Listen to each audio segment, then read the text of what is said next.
This video offers a 6-minute summary of the meeting between Dr. Jordan Peterson and detransitioner Chloe Cole. It's a harrowing story that's essential listening for everyone, whether you're a professional, parent, or child. The original video is 2 hours and 8 minutes long. Chloe's journey began with gender dysphoria, leading her to start a medical transition at a young age, only to later realize it was a mistake. Now she's taking legal action against those responsible, while stressing that there are other ways to address gender dysphoria without resorting to legal measures. Chloe first experienced gender dysphoria at 12 and began her transition at 13, which included puberty blockers, hormones, and a double mastectomy by 15. She halted her transition at 16, recognizing that most gender dysphoric children eventually align with their biological identity by 18-19. Growing up, Chloe didn't feel like she fitted in with other girls, struggling with physical appearance, socialization, and body image issues. She explains that girls often experience higher levels of negative emotion during puberty, which can lead to depression, anxiety, and body shame. She also touches on the differences in interests between males and females, which are more pronounced in egalitarian societies, making communication harder for those on the autistic spectrum. Most gender dysphoric children, she notes, eventually settle into their biological identity, with many being homosexual.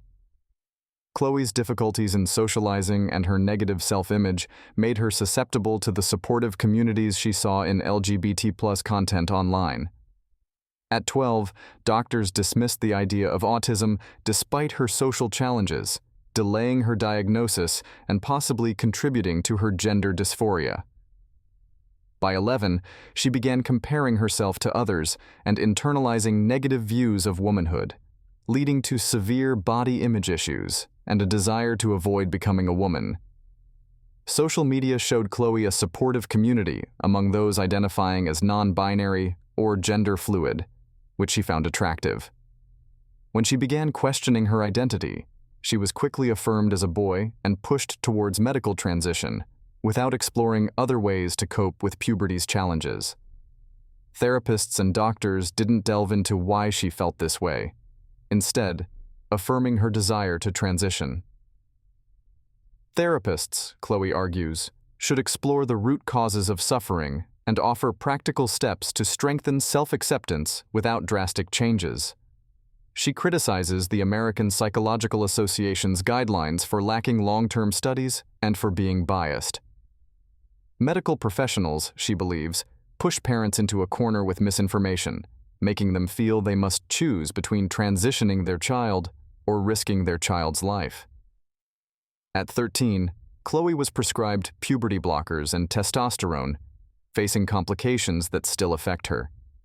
She sought strength, independence, and confidence, which testosterone seemed to provide. However, she believes therapists should guide individuals to understand there are ways to build confidence without radical changes, as transitioning carries many risks and can't fully change one's gender. After starting testosterone, Chloe faced numerous physical and emotional issues, including increased anxiety and urinary tract problems, culminating in a traumatic sexual assault. These experiences weren't disclosed in her consent forms, leaving her feeling isolated and traumatized.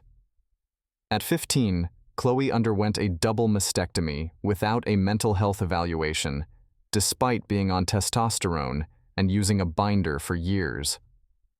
The consequences of the surgery hit her hard, and it wasn't until nearly a year later that she realized she had made a mistake and wanted to detransition.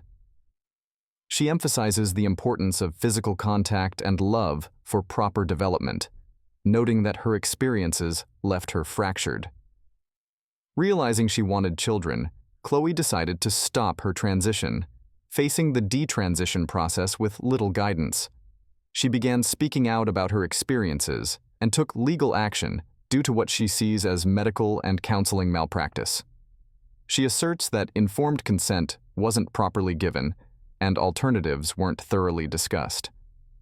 Despite the physical and emotional damage from her detransition, Chloe remains hopeful. She encourages others to explore options for resolving their issues without immediate recourse to the legal system. While lawsuits are pending, she emphasizes the importance of continuing the conversation and exploring all avenues of support and healing. I hope you found this summary helpful. If you did, please like, subscribe, and hit the notification bell. To watch the original interview between Dr. Jordan Peterson and Chloe Cole, please click on the link in the description.